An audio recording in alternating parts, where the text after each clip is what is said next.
রাজধানী ও আশেপাশের এলাকায় আজও শীতের দাপট অব্যাহত রয়েছে। সকাল থেকেই মাঝারি থেকে ঘন কুয়াশায় ঢেকে আছে অনেক এলাকা, যা দুপুর পর্যন্ত থাকতে পারে। একই সাথে তাপমাত্রাও আগের মতোই অপরিবর্তিত থাকবে, ফলে শীতের অনুভূতিও কমার সম্ভাবনা নেই।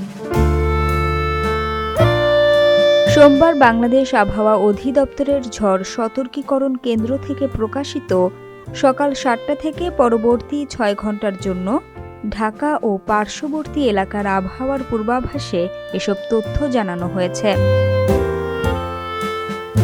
এতে বলা হয়েছে, দুপুর পর্যন্ত আকাশ অস্থায়ীভাবে আংশিক মেঘলা থাকতে পারে। এ সময় আবহাওয়া শুষ্ক থাকার সম্ভাবনা রয়েছে, তবে মাঝারি থেকে ঘন কুয়াশা পড়তে পারে। এ সময় উত্তর অথবা উত্তর পশ্চিম দিক থেকে ঘন্টায় ৬ থেকে ১২ কিলোমিটার বেগে বাতাস প্রবাহিত হতে পারে। দিনের তাপমাত্রা প্রায় অপরিবর্তিত থাকতে পারে।